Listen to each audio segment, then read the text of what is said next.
Behind every smile lies a story the world never truly knows.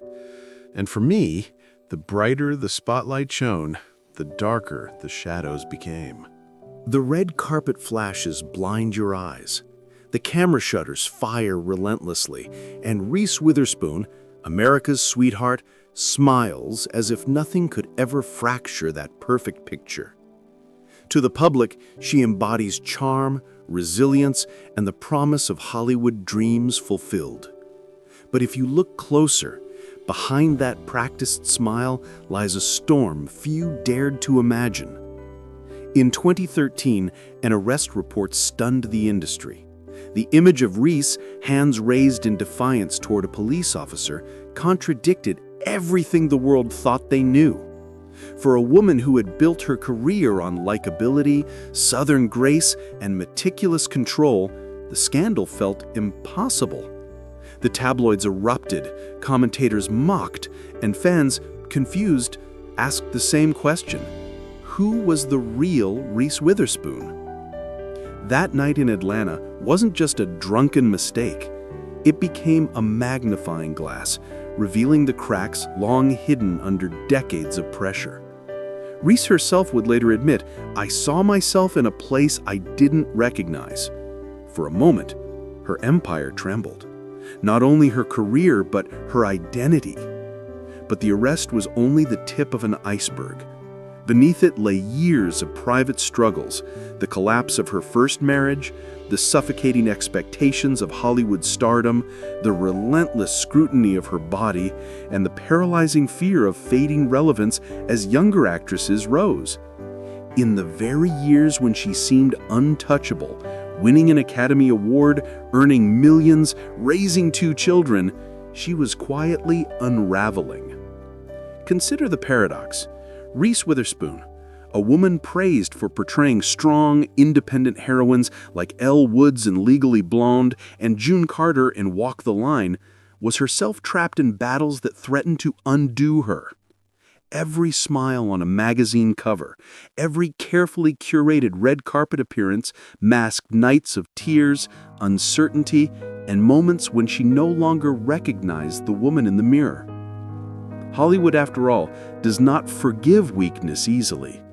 For women in particular, it thrives on the illusion of eternal perfection.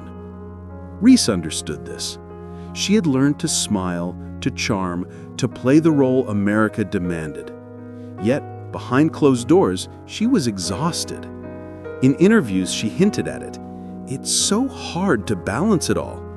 But those hints were quickly brushed aside because no one wanted the truth. The truth was darker. It was the story of a child who grew up feeling invisible, of a young actress thrown into adult roles before she was ready, of a woman who watched her marriage collapse under the weight of fame, and of a mother terrified her children would inherit the same wounds she carried. And yet, Reese is not a figure of pity. She is instead a mirror of Hollywood itself, glamorous on the surface, fractured beneath. Her story is not about one arrest or one scandal. It's about the long, hidden cost of smiling through pain until the mask cracks. So, when the cameras flash and the headlines cheer or sneer, we must ask, who was she really? What shadows did the spotlight conceal? And what price did Reese Witherspoon pay to become America's sweetheart? Because the truth behind it is much darker. Reese Witherspoon was born Laura Jean Reese Witherspoon on March 22, 1976, in New Orleans, Louisiana. Her childhood looked ordinary from the outside. Southern traditions, church on Sundays, a middle-class home. Yet beneath the gentility, seeds of struggle were quietly taking root. Her father, John Draper Witherspoon, was a military surgeon, a man of strict discipline and distance. Her mother, Betty, was a nursing professor, fiercely intelligent and ambitious. But as Reese grew, so did the tension between her parents. Home often felt divided between love and expectation, warmth and volatility. Reese would later admit she felt invisible sometimes, as if her small voice had to fight to be heard in a house dominated by louder personalities. This early sense of invisibility became fuel. From an astonishingly young age, Reese sought ways to stand out, to prove she mattered. At 7, she was cast in a local florist's television advertisement. Her smile beamed, her delivery was precise, and suddenly the shy girl at home found herself praised for performance. That tiny commercial wasn't just a paycheck, it was validation. But with validation came pressure. Her mother, recognizing her daughter's spark, pushed her toward excellence, better grades, sharper diction, perfect manners. "You can do anything," Betty would say. But the unspoken half of the sentence was clear. "So you must." For a young girl, the weight was enormous. At school, Reese learned quickly that fitting in wasn't always possible. Her accent marked her as Southern in a world that sometimes mocked it. Her ambition marked her different, too. Teachers saw talent, but classmates could be cruel. She retreated into books, devouring everything from Harper Lee to classic Southern literature. Later, she confessed, "I always felt a little out of place, and books gave me a world I could control." That craving for control became a pattern. Reese was a perfectionist long before Hollywood demanded it. Straight-A student, cheerleader, drama club standout. To everyone else, she looked unstoppable. But the truth was more fragile.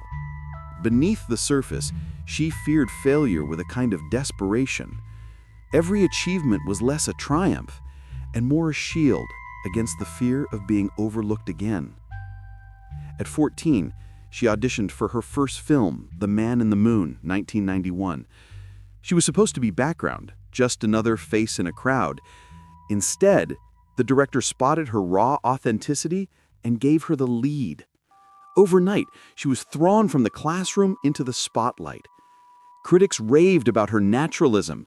Audiences were stunned that a girl so young could carry a film. And Reese, still barely a teenager, discovered both her gift and her burden. The burden was this: success had arrived before she fully understood herself. While other kids experimented with adolescence, Reese was learning how to smile through interviews, memorize scripts, and navigate film sets filled with adults. It was like being catapulted into a different universe, she would later say. The applause was intoxicating, but also disorienting. Hollywood doesn't offer rehearsal for childhood lost. By 16, Reese had already felt the sting of typecasting. The sweet Southern girl became her label. She wanted to explore darker roles to test her depth, but casting directors wanted charm, dimples, and innocence. This early battle between who she was and who Hollywood wanted her to be etched the first cracks into her identity. Still, her resilience was remarkable. Reese carried into her teen years a lesson few understood: that the performance was sometimes safer than the truth. If she smiled, if she obeyed, if she excelled, she would be loved. And so she smiled, obeyed, excelled. But inside, the girl who once felt invisible now feared exposure. What if the world saw her flaws? By the time she left for Stanford University, enrolling in English literature, Reese stood at a crossroads.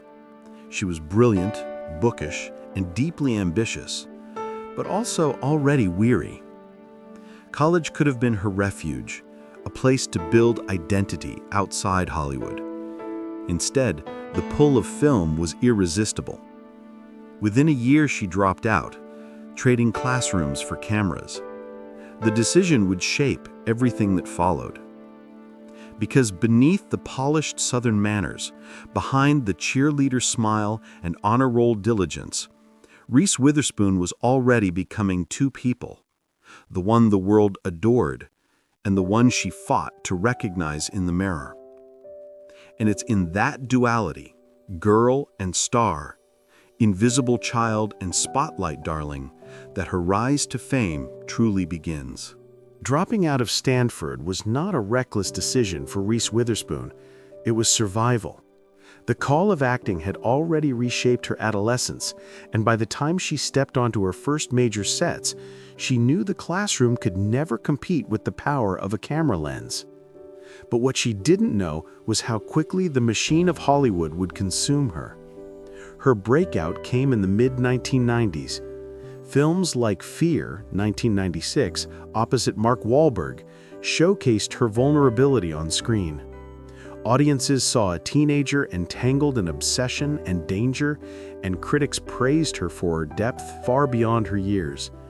She followed it with Freeway, 1996, a dark reimagining of Little Red Riding Hood. The film was raw, violent, unsettling, and Reese delivered a performance that startled even seasoned directors. The girl next door could also be dangerous. Those early years established her as a chameleon, unafraid to explore roles darker and more complex than her Southern sweetheart image suggested. But the reality behind the scenes was tougher. Reese was barely 20, working grueling hours, navigating sets dominated by older men, and often feeling isolated. Hollywood, with its relentless schedules and unspoken rules, offered no safety net for a young woman still shaping her identity. By the late 1990s, she was everywhere and nowhere. Films like Cruel Intentions, 1999, gave her both mainstream exposure and a reputation for being bankable. In the film, she played Annette, the innocent yet sharp young woman caught in a web of seduction. Off-screen, her chemistry with co-star Ryan Phillippe blossomed into a real romance. The tabloids swooned. Here was America's new golden couple, youthful, beautiful, enviably in love. But the glare of attention masked deeper realities. Reese and Ryan were barely out of adolescence themselves. Within 2 years, they were married and expecting their first child, Ava. While Reese was being hailed as Hollywood's next big star, she was also learning how to raise a baby, juggling auditions, night feedings, and red carpets. Few understood the exhaustion, the loneliness, the quiet panic of a woman who had skipped the ordinary rhythms of youth and was now balancing stardom and motherhood. Her big break, the one that cemented her in pop culture forever, arrived in 2001 with Legally Blonde. Elle Woods, the bubbly sorority girl turned Harvard law powerhouse, became a global sensation. Reese infused the character with wit, heart, and unexpected depth. Audiences adored it. Critics applauded her comic timing. And suddenly, Reese was no longer just a rising actress. She was a star. The film made over $140 million worldwide, launching her into the A-list. Sequels, endorsements, magazine covers followed. But behind the glitter of pink costumes and courtroom monologues lay another story: the cost of always being on. With every press tour, Reese mastered the art of delivering the perfect smile, the charming anecdote, the effortless confidence. But she often admitted later, "People thought I was so confident, but I was terrified most of the time." That terror took many forms. She worried about losing roles to younger actresses. She felt the sting of Hollywood's double standards, praised for her looks, but criticized if she wasn't perfect enough. She sensed the fragility of her marriage as Ryan's career faltered and hers soared. And she wondered if the world adored Elle Woods or if they truly saw Reese. By 2002, she was earning millions per film, but the cracks were widening.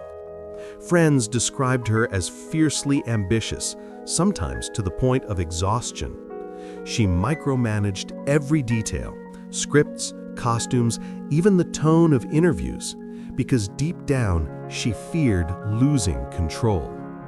That fear was a remnant of her childhood, now magnified by Hollywood's brutal expectations.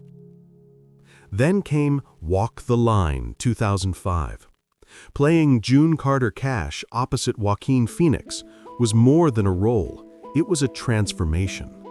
Reese's performance was electric, nuanced, deeply human. She sang live, pouring raw emotion into every note. When she won the Academy Award for Best Actress in 2006, the world celebrated her as one of the finest talents of her generation. But even in triumph, the first cracks whispered beneath the applause. On Oscar night, she was radiant, but her marriage to Ryan was collapsing. The couple announced their separation later that year, and the fairy tale image the media had crafted disintegrated. Reese was suddenly both triumphant and broken, a woman at the height of fame, but privately unraveling. This duality, glamour and fracture, applause and loneliness, defined Reese's rise. She had proven her talent, carved her place among Hollywood's elite, and created characters that inspired millions. Yet the question lingered: how long could she keep smiling while the weight of perfection pressed harder each year? Because in Hollywood, every rise sets the stage for an eventual fall. And for Reese Witherspoon, the height of fame would also expose the depth of her private battles. By the mid-2000s, Reese Witherspoon was more than a star. She was an institution. An Academy Award on her shelf, box office successes behind her, magazine covers declaring her the new face of Hollywood power. For audiences, she was the perfect blend of charm and credibility, the actress who could play both the wide-eyed romantic lead and the grounded dramatic heroine.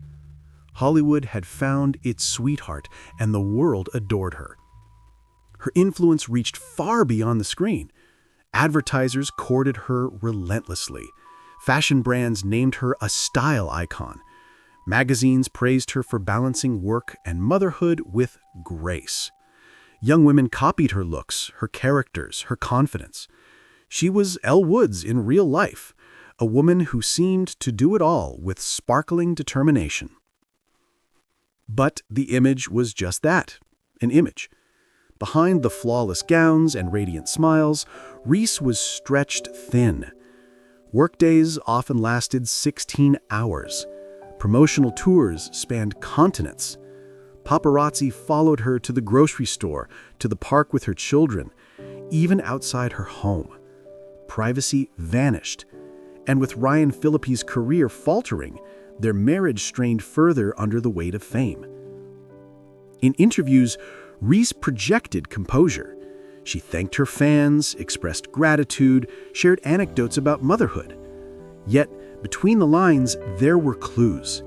She often mentioned exhaustion, hinted at loneliness, and confessed she sometimes felt like she was failing at everything. For someone who had built her life on control, the lack of balance was quietly eroding her. At the same time, Reese was navigating Hollywood's merciless treatment of women. The industry thrives on youth, and at 30, she was already being warned that leading roles might shrink. Studio executives suggested lighter rom-coms, fewer risks, and characters that leaned into her sweet persona. For an actress who longed to push boundaries, it was a suffocating box. Still, she delivered. Films like Sweet Home Alabama, 2002, and Just Like Heaven, 2005, were commercial hits, cementing her as one of the most bankable stars of her generation. Walk the Line elevated her into a different category altogether. Not just a star, but an artist. The Academy Award in 2006 confirmed it. That night, she thanked her family, her colleagues, and June Carter herself. She smiled radiantly, but the cameras didn't catch the storm brewing off stage. Because while the world celebrated her golden moment, Reese was returning to a marriage in freefall. Rumors of infidelity, career envy, and the sheer pressure of raising two young children while managing fame eroded the foundation of her relationship. Later that year, she and Ryan Phillippe announced their separation. It shocked fans who had believed in the fairy tale. For Reese, it was devastating. The divorce was public, messy, and unrelenting. Tabloids speculated about blame. Paparazzi chased her through airports and school drop-offs. For someone already exhausted, the scrutiny was brutal. Yet she kept working, kept smiling, kept playing the role Hollywood and the world demanded. By 2007, she was the highest-paid actress in Hollywood, commanding $15 to $20 million per film. She had reached the pinnacle. But with success came isolation. Friends described her as increasingly guarded, wary of betrayal, determined to protect her children from the chaos. In private, she worried about her identity. Was she only valuable as a smiling star? Did anyone see the woman behind the roles? The truth is, the higher the pedestal, the lonelier it becomes. And Reese, perched at the summit, could already feel the cracks beneath her feet. She had everything: wealth, acclaim, influence. But she also carried the exhaustion of constant performance, the pain of a fractured marriage, and the gnawing fear that the world loved the image more than the person. One moment in particular revealed the strain. During a 2008 interview, Reese admitted, "It's not easy. I've had to learn to let go of the idea of being perfect." It was a rare glimpse of vulnerability, quickly buried under the next smile. But those words hinted at a truth Reese could no longer deny. The mask was slipping. Because even as she stood at the height of fame, the seeds of downfall had already been planted. The public still saw America's sweetheart. But behind the carefully curated smile, Reese Witherspoon was fighting battles that no red carpet could disguise. And soon, those battles would erupt into full view. Because while the world celebrated her golden moment, Reese was returning to a marriage in freefall. Rumors of infidelity, career envy, and the sheer pressure of raising two young children while managing fame eroded the foundation of her relationship. Later that year, she and Ryan Phillippe announced their separation. It shocked fans who had believed in the fairy tale. For Reese, it was devastating. Every Hollywood story has its shadow. For Reese Witherspoon, it emerged in the years following her Oscar triumph. What looked like stability, a new set of roles, a growing production career, and the image of a devoted mother was quietly eroding underneath. After the divorce, Reese admitted to feeling frozen for months. Nights were sleepless. She described waking up and not recognizing the person staring back in the mirror. "I was just kind of floundering," she said in a 2011 Vogue interview. "I didn't know where I was going." For someone who had always fought invisibility with achievement, this loss of direction was terrifying. Hollywood, meanwhile, was ruthless. Offers that once poured in began to slow. The industry loves reinvention, but punishes vulnerability. Roles dried up or were reduced to formulaic rom-coms that no longer inspired her. Films like Rendition, 2007, and How Do You Know, 2010, underperformed, denting her once flawless bankability. Critics whispered that her career was in decline. For a woman who had once commanded $20 million per film, the fall felt brutal. Behind the scenes, Reese leaned on work to fill the void. She threw herself into producing, launching her own company to create roles for women often ignored by Hollywood. But this drive masked a deeper instability, the unrelenting pressure to prove herself again and again, even after decades of success. Then came the night in Atlanta, April 2013. Reese and her husband, talent agent Jim Toth, were pulled over for suspected drunk driving. What happened next shocked the world. Dashcam footage captured Reese slurring, defiant, and eventually arrested for disorderly conduct after confronting the officer. "Do you know my name?" she demanded, in words that would haunt her. For someone whose entire persona was built on charm, humility, and grace, The incident was a PR nightmare. Headlines screamed, "America's sweetheart in drunken meltdown." Late-night hosts mocked her. Tabloids dissected every frame of the footage. Fans, stunned, struggled to reconcile the Reese they adored with the woman in handcuffs. The fallout was swift. Reese issued a public apology, calling her behavior unacceptable and admitting that she had let her fans down. But the damage was done. The image of perfection had cracked, and the world had seen what lay beneath: a woman under enormous pressure, unraveling in public.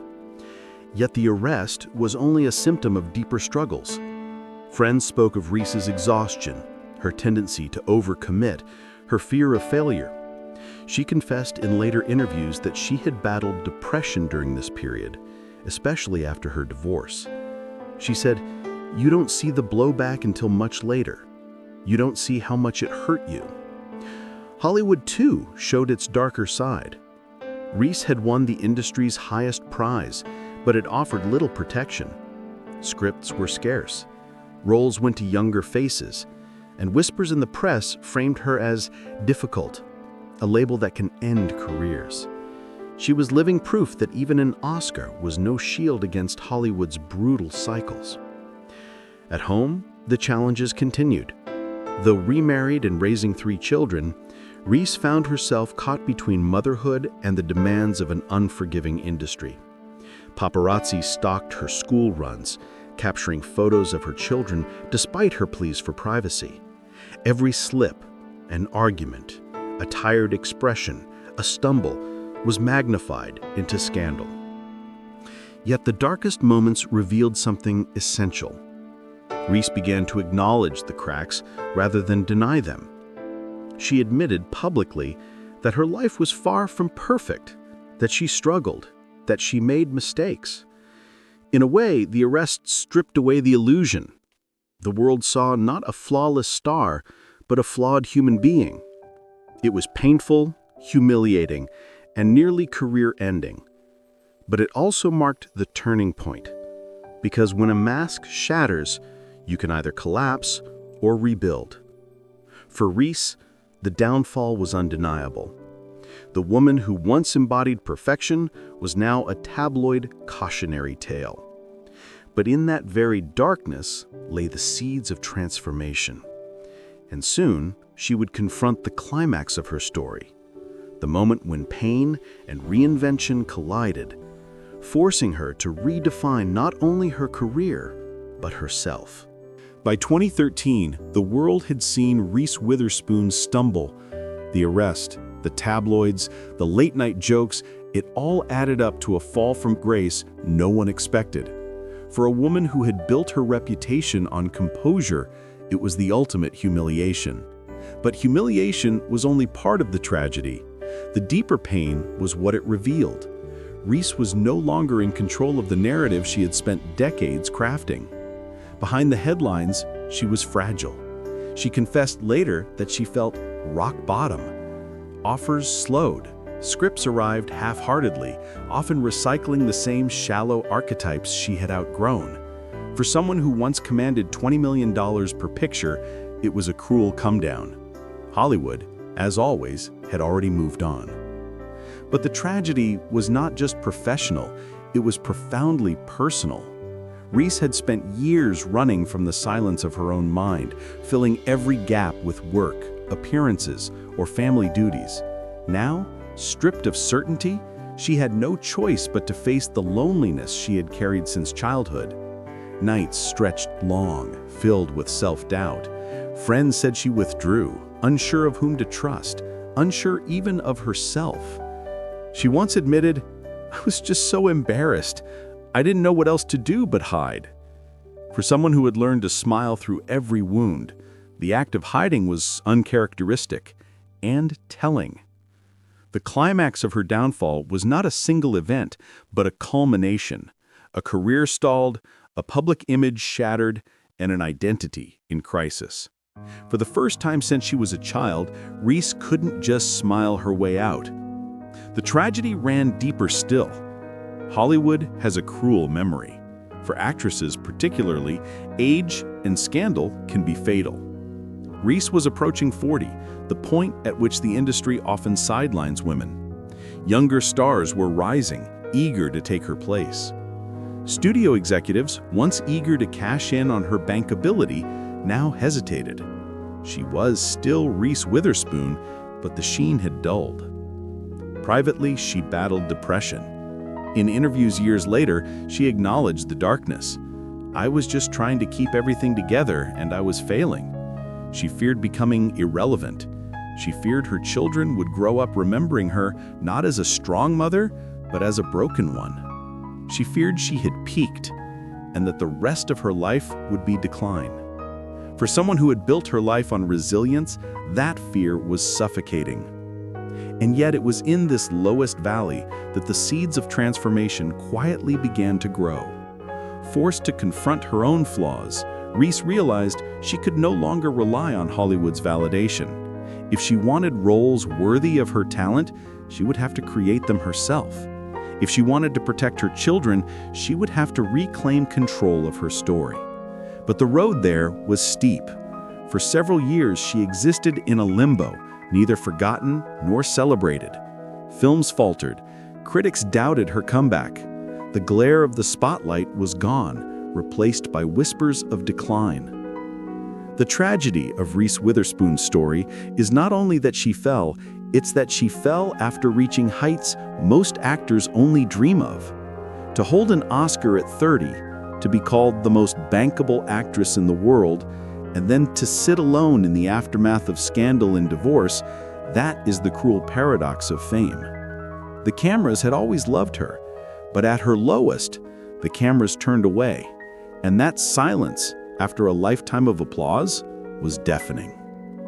Still, even in tragedy, there is a moment of reckoning. For Reese, the reckoning came with a choice: to remain broken or to fight back. And though she would stumble again, the choice she made would not only reshape her career, it would redefine her legacy. Because from the ashes of scandal, Reese Witherspoon would build something far greater than a comeback. She would build a revolution. Out of the wreckage of scandal and self-doubt, Reese Witherspoon did what few stars manage. She rewrote her own story. The turning point came when she realized Hollywood would not hand her the roles she deserved. She would have to create them.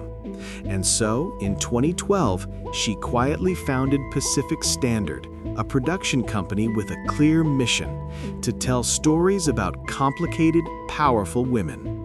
At first, the industry dismissed it as vanity, but Reese was serious. She acquired the rights to Gone Girl and Wild, two novels that studios had underestimated. Both became critical and commercial hits. Wild, 2014 in particular, was a revelation. Reese played Cheryl Strayed, a woman broken by grief who embarks on a 1,000-mile hike to heal. The role mirrored Reese's own journey: vulnerable, flawed, yet unyielding. The performance earned her another Academy Award nomination and reminded the world of her depth. But Reese wasn't done. She looked at the television landscape, long ignored by A-list film stars, and saw opportunity. In 2017, she co-produced and starred in Big Little Lies. The series, led by a powerhouse female cast, became a cultural phenomenon. For the first time, mainstream audiences saw middle-aged women portrayed not as stereotypes, but as layered, conflicted, dynamic characters. The show won multiple Emmys and Golden Globes, proving that Reese's vision wasn't just personal, it was revolutionary. Through her company, later rebranded as Hello Sunshine, she pushed further. Projects like The Morning Show with Jennifer Aniston and book club picks that spotlighted female authors made her not just an actress, but a mogul. In 2021, Hello Sunshine was valued at nearly $1 billion. Reese Witherspoon, once dismissed as a fading star, had become one of the most powerful women in Hollywood. Yet her legacy isn't measured only in dollars or ratings. It lies in what she symbolized: resilience, reinvention, and the courage to confront an industry that had long underestimated women. She showed that actresses didn't have to fade at 40, that they could take control of the narratives, create their own opportunities, and reshape Hollywood itself. Colleagues praised her determination. Nicole Kidman called her fearless. Cheryl Strayed, whose memoir Reese brought to life in Wild, said she was struck by Reese's empathy. She understood the pain and the fight in my story because she had lived her own. Even critics who once doubted her acknowledged the transformation. For her children, her comeback meant something deeper. Reese often speaks about wanting Ava, Deacon, and Tennessee to see her not as perfect, but as persistent. "I want them to know I've failed, I've made mistakes, and I've kept going," she said. The smile she wears today is no longer just a performance. It carries the weight of survival, the wisdom of someone who has stood at both the peak and the pit. In reflecting on her legacy, Reese once said, "I want to be remembered as someone who told women's stories." It is a simple statement, but profound, because behind the smile, behind the arrest, behind the triumphs and tears, lies a truth. Reese Witherspoon's greatest role has not been Elle Woods or June Carter, but herself, a woman who refused to be defined by either her darkest moment or her brightest accolade. And so, the story circles back to the prologue. Fame may be lonely, the spotlight may cast long shadows, but Reese Witherspoon learned to live in both the light and the dark. And in doing so, she left behind more than a career. She left behind a blueprint for survival, for reinvention, and for the courage to keep walking when the world thinks you've already fallen. Reese Witherspoon's journey is not just about one woman. It is about the system that built her up, broke her down, and then forced her to fight for her own survival. Hollywood has long thrived on perfection, discarding those who dare to falter, especially women who age, stumble, or demand more. Reese's story exposes that machinery, but it also redefines it. Her downfall revealed the cost of the illusion. Her comeback revealed the power of ownership. In the end, Reese Witherspoon stands as both cautionary tale and guiding light, proof that fame can wound deeply, but also that resilience can rewrite even the harshest scripts. Behind the smile was pain, but beyond the pain, there is now a legacy.